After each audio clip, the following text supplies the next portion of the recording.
గురూజీ 72 గంటల్లోనే ఫోన్లోని అద్భుతమైన జ్యోతిష్య పరిష్కారం చూపిస్తారు. నమ్మండి, నమ్మకపోండి, ఇది నిజం.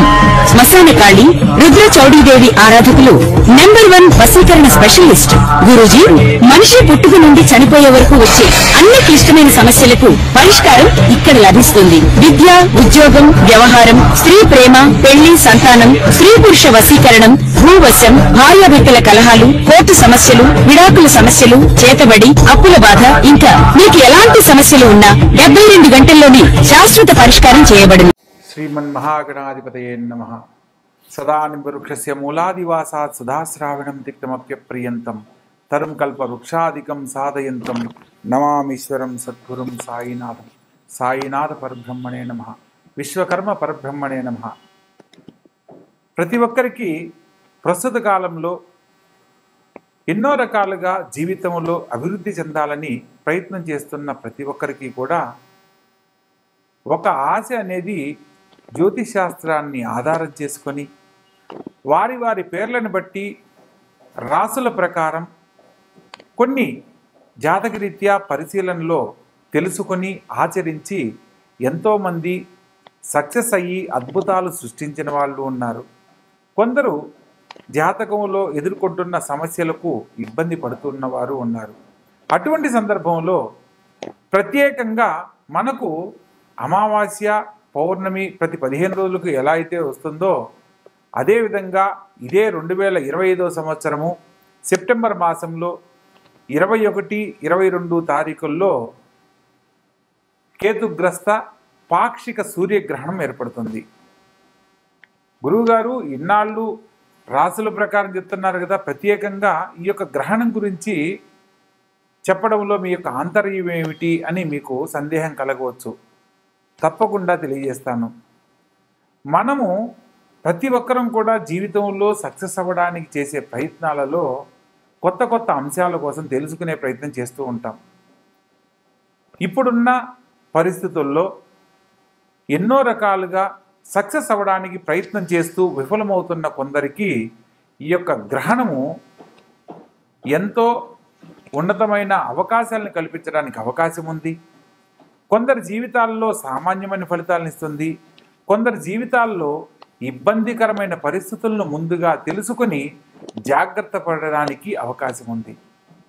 ప్రత్యేకంగా ఈ యొక్క గ్రహణం గురించి మనం చర్చించుకునే అంశంలో సూర్యుడు, చంద్రుడు సంయోగ కాలంలో మనకు ఈ యొక్క అమావాస్య అనేది ఏర్పడుతుంది.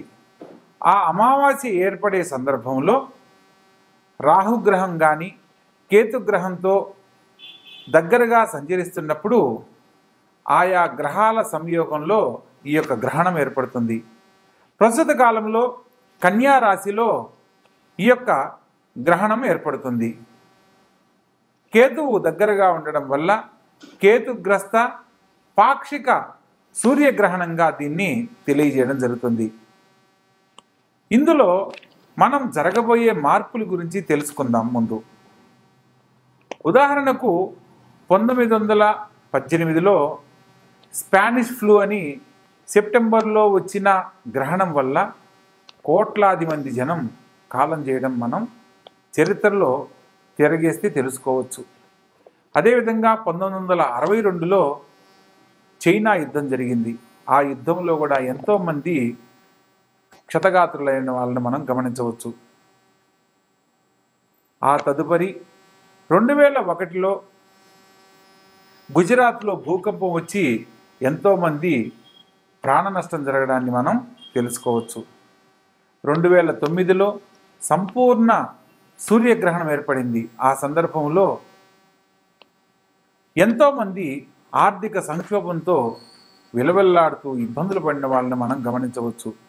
అదేవిధంగా ప్రతి ఒక్క గ్రహణానికి ఒక సూచన రూపంలో మనకు తెలియజేస్తూ ఎన్నో రకాల అంశాలను తెలుసుకొని పరిహారాల రూపంలో మనం ఆచరించే విధానాలను బట్టి గొప్ప జీవితాన్ని పొందే అవకాశం ఉంది. కాబట్టి భగవంతుడు మనకిచ్చిన అవకాశాన్ని ఉపయోగించుకుంటూ ఈ యొక్క గ్రహణం గురించి ప్రతి ఒక్క రాశుల వారు వివరంగా తెలుసుకోండి. ఏదైతే గొప్ప జీవితం ఉన్నవాళ్ళు కానీ లేదా జాతకరీత్యా కొన్ని ఇబ్బందులు ఎదుర్కొనబోతున్న వారికి సంబంధించిన విషయాల గురించి కానీ తెలుసుకొని పరిహారాల రూపంలో ఏం చేయాలో తెలుసుకొని ఆచరించిన ప్రతి ఒక్కరూ కూడా యోగ జాతకులే. ప్రతి ఒక్కరికి ఒక అద్భుతమైన అవకాశాన్ని తెలియజేస్తూ ఈ యొక్క వీడియో చేయడం జరుగుతుంది. మీకు జాతకరీత్యా ఏదైనా సందేహం ఉన్నట్లయితే కింద స్క్రోల్ అవుతున్న నెంబర్కు కాల్ చేసి తెలుసుకునే ప్రయత్నం చేయండి. తప్పకుండా ప్రతి ఒక్క విషయాన్ని తెలియజేయడం జరుగుతుంది. ఇందులో భాగంగా ఈ యొక్క గ్రహణం ఏర్పడిన సమయంలో ప్రత్యేకంగా 4 రాసుల వారు మాత్రం అద్భుతమైన యోగ ఫలితాలు పొందబోతున్నారు. ప్రత్యేకంగా విశ్వభావ రాసుల్లో ఉన్నవాళ్ళు మిశ్రమ ఫలితాలు పొందబోతున్నారు. అదేవిధంగా కొన్ని 4 రాసుల వాళ్ళు కొంత ఇబ్బందులు ఎదుర్కొంటూ పరిహారాల ద్వారా ఉన్నతమైన జీవితాన్ని పొందే అనుకూలతను పొందబోతున్నారు. వాటి గురించి వివరంగా ఒక్కొక్క రాసుల వారిగా మనం ఇప్పుడు తెలుసుకునే ప్రయత్నం చేద్దాం. ముఖ్యంగా ఈ సంవత్సరం 2025 సెప్టెంబర్ 21, 22 తారీఖుల్లో ఏర్పడే పాక్షిక సూర్యగ్రహణం, కేతుగ్రస్త పాక్షిక సూర్యగ్రహణం గురించి తెలుసుకునే అంశంలో మన యొక్క భారతీయులకు ఈ యొక్క గ్రహణ దోషం వర్తిస్తుందా, గ్రహణ సూతకం వర్తిస్తుందా లేదా అన్న విషయాన్ని మనం తెలుసుకుందాం. ప్రత్యేకంగా మనకు సూర్యోదయ కాలంలో సూర్యగ్రహణం ఏర్పడితే మనకు భారతదేశంలో అది దోషంగా పరిగణన చేయడం జరుగుతుంది. కానీ ఇతర దేశాలలో అంటే న్యూజిలాండ్, పసిఫిక్ మహాసముద్రం ప్రాంతము, అంటార్కిటికా ప్రాంతము, ఈ సరిహద్దుల్లో ఈ యొక్క గ్రహణం ఏర్పడుతుంది. సూర్యోదయ కాలంలో అక్కడ ఏర్పడుతుంది అని అంటే మనకు రాత్రి కాలం అవుతుంది. కాబట్టి భారతీయులకు ఈ యొక్క సూర్యగ్రహణ దోషం అనేది ఏది వర్తించదు, అంటే గ్రహణ సూతకం అనేది వర్తించదు. కానీ సూతకం ఈ గ్రహణ దోషం వర్తించినప్పుడు మనం ఎందుకు దీని గురించి ఆలోచించాలని సందేహం కలగవచ్చు. కానీ గ్రహణం ఎక్కడ ఏర్పడినప్పటికీ కూడా గ్రహణ దోషాన్ని పోగొట్టుకునే దానికి చేసే పరిహారాల వల్ల గొప్ప జీవితాన్ని పొందడానికి అవకాశం ఉంది.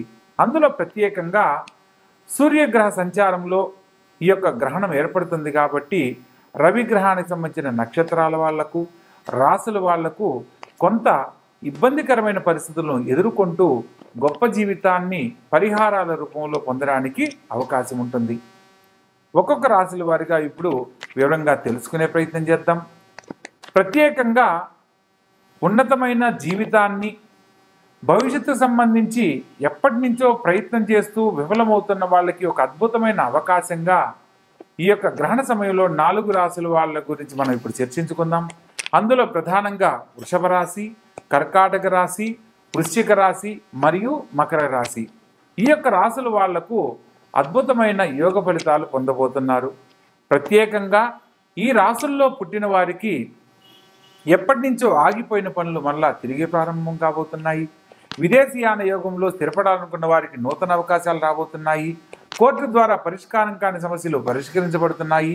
గొప్ప జీవితంలో స్థిరపడడానికి ఈ సందర్భంలో నూతన అవకాశాలకై వాళ్ళు వేచి ఉన్న ప్రతి ఒక్కరూ కూడా గొప్ప అవకాశాల ద్వారా ఉన్నతమైన జీవితాన్ని పొందేందుకు అవకాశం ఉంది. అదేవిధంగా మిశ్రమ ఫలితాలను కనుక మనం పరిశీలించినట్లయితే కన్యా రాశిలో ఈ యొక్క గ్రహణం ఏర్పడుతుంది. కాబట్టి కన్యా రాశి జాతకులు, అదేవిధంగా మిథున రాశి జాతకులు, అదేవిధంగా ధనస్సు మరియు మీనరాశుల వారికి మిశ్రమ ఫలితాలుగా గోచరిస్తున్నాయి. లగ్నంలో గ్రహణం ఏర్పడినప్పుడు కన్యా రాశి వారికి, సప్తమ స్థానంలో మీనరాశి సంచరిస్తున్న వారికి, మీనరాశి జాతకులకు, ప్రత్యేకంగా రాజ్యస్థానంలో మిథున రాశి జాతకులకు, చతుర్థంలో సంచరిస్తున్న ధనుసు రాశి జాతకులకు మిశ్రమ ఫలితాలుగా సూచన చేయడం జరుగుతుంది. అంటే పరిష్కారం కాని సమస్యలు పరిష్కరించబడము జరుగుతుంది, కానీ ఆలస్యంగా సక్సెస్ అవ్వడం జరుగుతుంది. జరగవు అనేది కాదు, వీరికి కొన్ని పరిహారాల ద్వారా ఉన్నతమైన జీవితాన్ని సకాలంలో పొందడానికి అవకాశం ఉంది అని. ఇక ప్రత్యేకంగా వ్యయ స్థానం సూర్యుడికి సంబంధించిన సింహరాశి అవుతుంది. అందుకని సింహరాశి మరియు తులారాశి, అదేవిధంగా కుంభరాశి మరియు మేషరాశి జాతకులకు ఈ యొక్క గ్రహణ సూతకం సంబంధించిన కొన్ని పరిహారాల ద్వారా గొప్ప జీవితాన్ని పొందే అనుకూలత ఉంది. ముఖ్యంగా ఈ యొక్క గ్రహణ కాలము ఇతర దేశాలలో వ్యాప్తి చెందుతుంది కాబట్టి ప్రత్యేకంగా ఆ ప్రాంతంలో సాయంత్రం 5:30 ప్రారంభ సమయముగాను, గ్రహణ సమయం 7:43 ఈ యొక్క గ్రహణం ముగింపు కాలం 9:54 రాత్రి సమయంగా తెలియజేయడం జరుగుతుంది.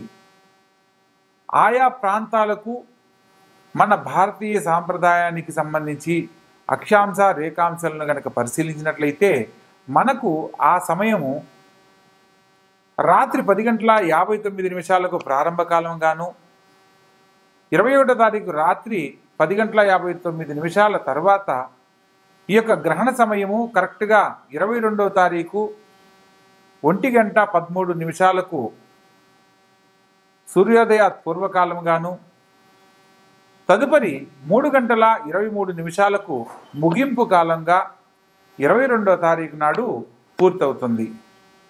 ఈ గ్రహణ సమయం మొత్తం 4:24 జరుగుతుంది. ప్రత్యేకంగా గ్రహణ సమయంలో కొన్ని అన్ని రాసుల వారు పాటించే విధి విధానాలను మనం తెలుసుకోవాలి. ముఖ్యంగా గ్రహణ సమయంలో ఎటువంటి తినుబండారాలు కానీ వంటలు కానీ చేయరాదు, వండిన పదార్థాలను భుజించరాదు. మన హిందూ సాంప్రదాయంలో ప్రత్యేకంగా గ్రహణ సమయానికి 9 గంటల ముందు నుంచి ఉపవాస నియమాలను పాటించాలనేది శాస్త్ర సమ్మతం. కొందరు ఆరోగ్యరీత్యా ఇబ్బంది లేని వాళ్ళు గ్రహణ ప్రారంభ కాలం నుంచి గ్రహణం పూర్తయ్యేంత వరకు ఉపవాస నియమాలను ఆచరించాలి. ప్రత్యేకంగా ఈ సందర్భంలో దైవ సంబంధమైన కార్యక్రమాలు చేయడం వల్ల దైవ నామస్మరణ కానీ జపము కానీ, ప్రత్యేకంగా పితృదేవతలను ఆరాధిస్తూ చేసే దానానికి విశేషమైన ఫలితాలు కలుగుతాయి. గ్రహణ ప్రారంభ కాలంలో పట్టు విడుపు కాలాలను అంచనా వేసుకుని ఆ 4:30 గంటల సమయాన్ని ఎవరైతే భక్తితో వారి యొక్క కులదేవత నామాన్ని కానీ, ప్రత్యేకంగా వారి యొక్క ఇష్టదైవ నామాన్ని కానీ, ఏదైనా మంత్రాన్ని ఉపదేశం తీసుకొని ఆ సమయంలో ఆచరించిన వారికి విశేషమైన ఫలితాలు కలుగుతాయి. పితృదేవతల ఆశీర్వాద ఫలం లభిస్తుంది. అదేవిధంగా ఈ యొక్క గ్రహణ సమయం పూర్తయిన తరువాత సూర్యోదయ కాలంలో పేదవారికి అన్న సంతర్పణ ఏర్పాటు చేసి పితృదేవతలను ఎవరైతే స్మరణ చేస్తారో వారికి అఖండ ఐశ్వర్య ప్రాప్తి కలుగుతుంది. అదేవిధంగా వంశపారంపర్య దోషాలు నివృత్తి చెందుతాయి. ఎవరి కుటుంబంలో అయితే సంతాన దోషాల వల్ల ఇబ్బందులు కలుగుతూ ఇబ్బంది పడుతున్నారో వారికి సంతానలేమి సమస్యలు తొలగిపోయి పితృదేవతల ఆశీర్వాద ఫలంతో సత్సంతాన భాగ్యాన్ని పొందే అనుకూలత లభిస్తుంది. ఎవరి జీవితంలో అయితే గృహయోగం లేదని బాధపడుతూ ఇబ్బంది పడుతున్నారో పితృదేవతలను స్మరణ చేసుకుంటూ చేసే దాన సంస్కరణ వల్ల వారు కోరుకున్న విధంగా గృహయోగము, భూలాభము, ధనలాభ ప్రాప్తి కలగడానికి అవకాశం ఉంటుంది. ప్రత్యేకంగా ఏదైతే మంత్రాన్ని అనుష్ఠానం చేస్తూ భగవంతుని మీద భక్తితో స్మరణ చేస్తారో వారికి ఆ భగవంతుని యొక్క సంపూర్ణమైన అనుగ్రహం లభించి ధనకనక వస్తు వాహనాలతో తొలుతూగేలా ఆ భగవంతుడు అనుగ్రహించడం కూడా జరుగుతుంది. ప్రత్యేకంగా మనం ఇన్ని విషయాలు తెలుసుకుంటున్న సందర్భంలో గ్రహణ సమయంలో ప్రపంచానికి సంబంధించి ఎన్నో చోట్ల విధ్వంసాలు జరిగిన విషయాన్ని కూడా మనం చర్చనీయాంశం చేసుకున్నాం. కాబట్టి ఇదే సంవత్సరం కూడా సూర్యగ్రహణానికి సంబంధించిన విషయంలో ఈ సంవత్సరం కూడా జరగబోయే విధ్వంసాలలో భూకంపాలు, జలప్రళయాలు, అగ్నిమాపకానికి సంబంధించిన విషయాలలో అగ్ని ప్రమాదాలు, రాజకీయాలలో కొన్ని మార్పులు, రాజకీయ పలుకుబడి చెందిన ఉన్నతమైన వ్యక్తులలో కొందరు కాలం చేయడం లాంటి పరిస్థితులు, అనుకోని సంఘటనలను ఎదుర్కోవడం లాంటివి జరగడానికి ఈ సూర్యగ్రహణం ద్వారా మనం తెలుసుకోవచ్చు. శ్రీమద్ విరాట్ పోతులూరి వీరబ్రహ్మేంద్ర స్వాముల వారి కాలజ్ఞానం అంచనా ప్రకారము ఈ యొక్క 2025లో అనేక చోట్ల అనేక రకాలుగా జలప్రళయాల ద్వారా కొంత జన నష్టము, భూకంపాల ద్వారా కొంత ధన నష్టము, భూ నష్టము, ఆర్థిక మాంద్యానికి సంబంధించిన సమస్యలు ఎదుర్కోవడము, యుద్ధాలు లాంటివి జరగడానికి ఎక్కువగా అవకాశాలున్నాయి. మరియు రాబోతున్న కాలంలో ఇంకా అనేక రకాల ప్రమాదాలు జరగడానికి కూడా అవకాశం ఉంది. ప్రస్తుత కాలంలో సాంకేతిక రంగంలో అనుకోని మార్పులు చోటు చేసుకుంటున్నాయి. మనం ప్రస్తుతం గమనిస్తున్న విషయంలో ప్రతి ఒక్కరూ కూడా సాంకేతిక రంగానికి సంబంధించి కొన్ని సంస్థలను ఆధారం చేసుకుని ఎన్నో రకాల కొత్త కొత్త ప్రయోగాలు చేస్తున్నారు. అందులో ఇప్పుడు ఏఐ టెక్నాలజీ పేరుతో ఎన్నో రకాల కొత్త అంశాలను కనుక్కొని వాటి ద్వారా నూతన టెక్నాలజీని భవిష్యత్తులోకి తీసుకొస్తున్నారు. దీనివల్ల ఎప్పటి నుంచో ఉన్న వాటి వల్ల ఎన్నో రకాల సమస్యలు ఎదుర్కోవడము, కొత్త సాంకేతిక రంగాల వల్ల ఎంతోమంది నిరుద్యోగ సమస్యలను ఎదుర్కోవడం లాంటివి జరగడానికి కూడా అవకాశం ఉంది. కాబట్టి రాబో తరాలు వారికి ఇప్పుడు జరగబోతున్న సూర్యగ్రహణాన్ని ఆధారం చేసుకుని ఏదైతే పరిహారంగా మనం తెలుసుకుని ఆచరిస్తామో తద్వారా మన జీవితాలకు సంబంధించి సమస్యలు లేని జీవితాన్ని పొందడానికి అవకాశం ఉంది. కాబట్టి జ్యోతిష్ శాస్త్రంలో ఒక ముఖ్యమైన విషయాన్ని మనం తెలుసుకోవచ్చు. జననీ జన్మ సౌఖ్యానాం వర్ధనీ కుల సంపదం పదవి పూర్వపుణ్యానాం లిఖ్యంతే జన్మపత్రిక. మనము ఈ జనని అంటే ఈ యొక్క భూమి మీద, జన్మ సౌఖ్యానం ఈ భూమి మీద జన్మించాము అంటే వర్ధనీ కుల సంపదం ఏ వంశంలో పుట్టామో, ఎటువంటి స్థితిగతులు పొందబోతున్నామో, పదవి పూర్వపుణ్యానం గత జన్మలో చేసిన పాపకర్మ పుణ్య ఫలితాలను ఆధారం చేసుకుని కొన్ని పరిహారాల ద్వారా లిఖ్యంతే జన్మపత్రిక, వాటి గురించి సవివరంగా రాస్తున్నదే ఈ జన్మపత్రిక అని ఎవరి జన్మలగ్న పత్రిక రాయిపోయే ముందు ఈ యొక్క శ్లోకాన్ని లిఖించి తదుపరి వారి యొక్క జీవిత జాతక చక్రాన్ని, లగ్న చక్రాన్ని కట్టడం అనేది జరుగుతుంది. ఆ సందర్భంలో జాతకంలో ఎన్నో రకాల దోషాలు ఉన్నప్పటికీ కూడా ఈ జాతకులు యోగ జాతకులేని రాసి తదుపరి అయినప్పటికీ అని చెప్పి తదుపరి దానికి సంబంధించిన పరిహారాలను ఆచరించినట్లయితే ఈ కుటుంబంలో వీరి తండ్రి దేవత, పితృదేవతలు అందరూ కూడా ఆనందకరమైన జీవితాన్ని పొందుతారనేది మనం తెలుసుకోవచ్చు. ఏదైనా దోషం ఉన్నప్పుడు దోషానికి సంబంధించి మనం పరిహారం చేస్తున్నామా, లేకపోతే సంతానంలో దోషం కలిగింది, మాతృదోషం, పితృదోషం లేదా భ్రాతృదోషం, ఇలా మామగారి గండం, ఇలా రకరకాల దోషాలు ఉన్నాయి. కొన్ని నక్షత్రాల వారికి ఆశ్లేష నక్షత్రం అత్తగారికి కీడు అంటారు, మూలా నక్షత్రం మామగారికి కీడు అంటారు, జ్యేష్ఠ నక్షత్రం భర్త అన్నగారికి కీడు అంటారు, విశాఖ నక్షత్రం భర్త తమ్ముడు గారికి కీడు అంటారు. ఇలా మనకు జాతకంలో పుట్టిన సమయాన్ని బట్టి ఎన్నో రకాలుగా దోషాలు ఉన్నప్పటికీ మనం పరిహారాలు చేసుకుంటూ మన యొక్క జీవితాన్ని గొప్పగా మార్చుకుంటున్నాం. కానీ పనికి రాదని పక్కన పెట్టట్లేదు. జ్యోతిష్ శాస్త్రము అదే చెప్తుంది. జ్యోతిర్ అంటే జీవితానికి సంబంధించిన వెలుగుకు సంబంధించింది, శాస్త్రం అంటే దాని గురించి అధ్యయనం చేయబడింది అని. జ్యోతిష్ శాస్త్రం అంటే మన జీవితాలను గొప్పగా మార్చుకోవడానికి ఒక అధ్యయనం చేయబడిన ఒక శాస్త్రం. దీంట్లో మనం ఎవరైతే తెలుసుకున్నది ఆచరిస్తారో వాళ్ళు మాత్రమే గొప్ప జీవితాన్ని పొందుతారనే అంశాన్ని మనం తెలుసుకోవచ్చు. ఎంతోమందిని ఉన్నతమైన జీవితంలో ఉన్న వాళ్ళని మనం చూసి తెలుసుకోవడానికి అవకాశం ఉన్నది. ప్రస్తుత కాలంలో ఒక్కొక్క రాశుల వారిగా ఏ రాశుల వారు ఎటువంటి స్థితిగతులు పొందబోతున్నారు, ఏ పరిహారాల ద్వారా ఉన్నతమైన జీవితాన్ని పొందబోతున్నారు అన్న అంశాన్ని వివరంగా తెలుసుకుందాం. కన్యారాశి, ప్రత్యేకంగా ఈ యొక్క కన్యారాశి గ్రహణ సమయంలో కన్యారాశిలోని ఈ యొక్క గ్రహణం ఏర్పడడం వల్ల ముఖ్యమైన శుభగ్రహాలకు సంబంధించి రవి, బుధుడు మరియు చంద్రగ్రహ సంచారం జరుగుతున్న కారణంగా ముఖ్యమైన విషయాల్లో తొందరపాటు పనికిరాదు. ప్రతి సందర్భంలో కూడా మాట్లాడే సందర్భంలో ఆచితూచి వ్యవహరించాలి.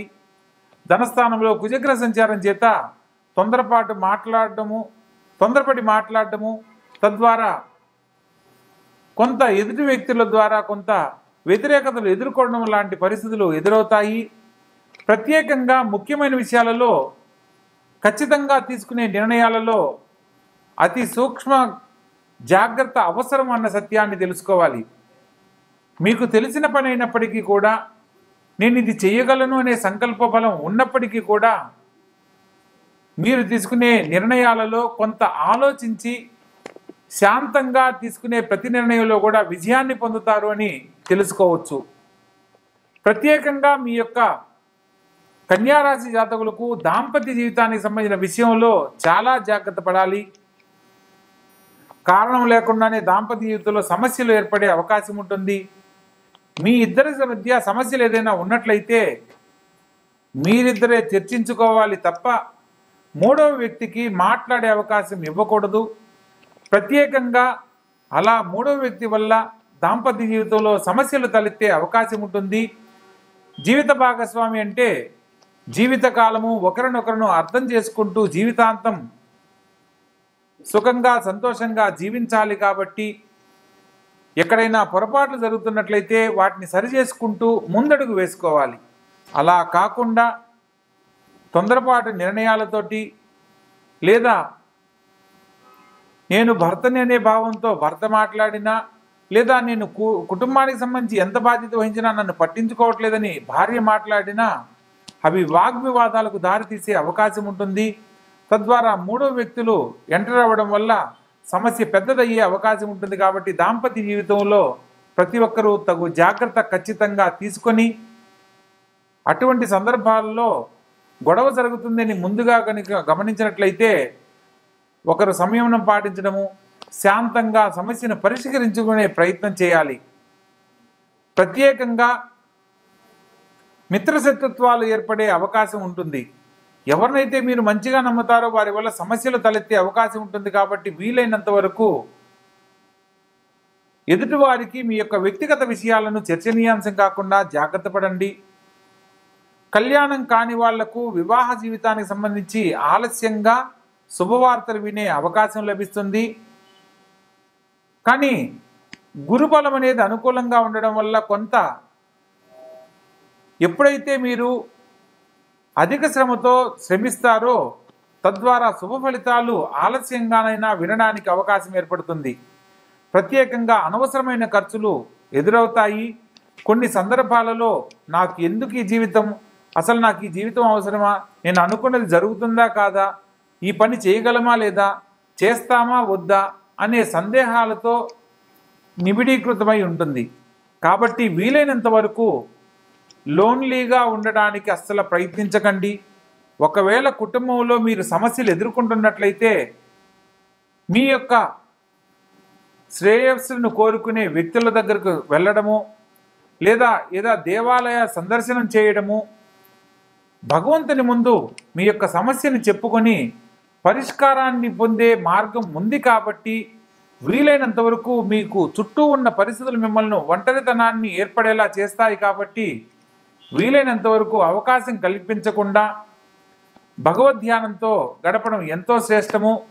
ప్రత్యేకంగా విష్ణు సంబంధమైన భగవంతుని ఆలయ సందర్శనం మీ భవిష్యత్తుకు సంబంధించి తీసుకునే ప్రతి నిర్ణయంలో కూడా శుభ ఫలితాలను అందజేస్తుంది. ధర్మానికి కట్టుబడి ఉండాలి. బుధవారం నాడు శ్రీరామచంద్ర ప్రభువుల వారు ఆలయాన్ని సందర్శించి సీతా సమేతుడైన ఆ శ్రీరామచంద్ర ప్రభువుని దర్శించి మనసులో ఉన్న కోరిక కనుక చెప్పుకున్నట్లయితే మీరు ఎదుర్కొంటున్న సమస్య నుంచి బయటపడే మార్గం చక్కగా ఏర్పడుతుంది.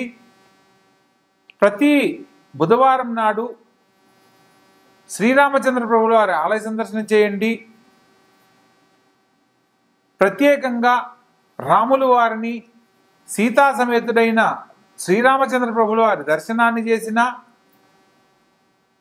ప్రతినిత్యము శ్రీరామ శ్రీరామ అని శ్రీరామ తారకనామ మంత్రాన్ని నిరంతరం స్మరణ చేస్తున్న అత్యద్భుతమైన ఫలితాలు పొందుతారు. లేదా ఓం నమో భగవతే వాసుదేవాయ అనే తారక మంత్రాన్ని స్మరణ చేసుకున్న భగవద్ అనుగ్రహంతో మీరు కోరుకున్న గొప్ప జీవితాన్ని పొందడానికి అవకాశం ఉంటుంది. కాబట్టి చక్కగా తెలుసుకున్న విషయాలను గమనించి ఉన్నతమైన జీవితంలో స్థిరపడండి. ప్రత్యేకంగా కేతుగ్రస్త పాక్షిక సూర్యగ్రహణానికి సంబంధించి గ్రహణ సమయంలో పాటించవలసిన విధి విధానాలను తెలుసుకొని ఆచరించండి. దైవ బలంతో మీరు కోరుకున్న గొప్ప జీవితంలో స్థిరపడండి. ప్రత్యేకంగా ఈ సమయంలో గ్రహణ సమయాన్ని మీరు సద్వినియోగపరుచుకోవాలి. అవకాశం ఉన్నంత వరకు స్నానమాచరించి గ్రహణం విడుపు కాలంలో గ్రహణం పూర్తయిన తరువాత అన్న సంతర్పణ కార్యక్రమాలు పేదవారికి ఏర్పాటు చేయడం వల్ల పితృదేవతల అనుగ్రహం లభిస్తుంది. గ్రహణ సమయంలో ఇష్టదేవతారాధన కులదేవతారాధన చేయడం ఎంతో అత్యుత్తమమైన మార్గంగా చెప్పడం జరుగుతుంది. ప్రత్యేకంగా మీకు కులదేవత తెలియకపోయినా ఓం నమశివాయని శివపంచాక్షరి మంత్రాన్ని పఠించిన అపమృత్యు దోషాలు తొలగిపోతాయి.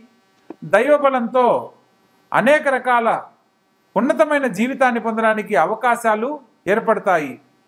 ప్రతి ఒక్కరి జీవితంలో ఎదుర్కొంటున్న అనేక రకాల సమస్యల నుంచి బయటపడడానికి ఈ యొక్క గ్రహణ సమయం కూడా మనకు ఉన్నతమైన జీవితాన్ని అందిస్తుంది అన్న సత్యాన్ని తెలుసుకొని నడుచుకోవాలి.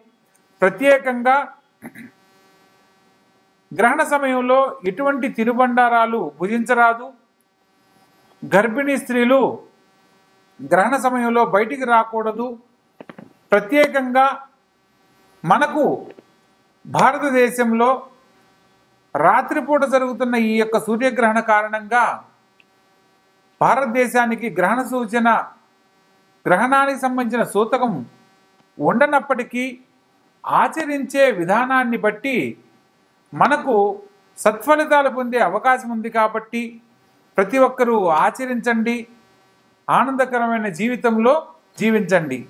సర్వే జనా సుఖినో భవంతు. శుభం భూయాత్.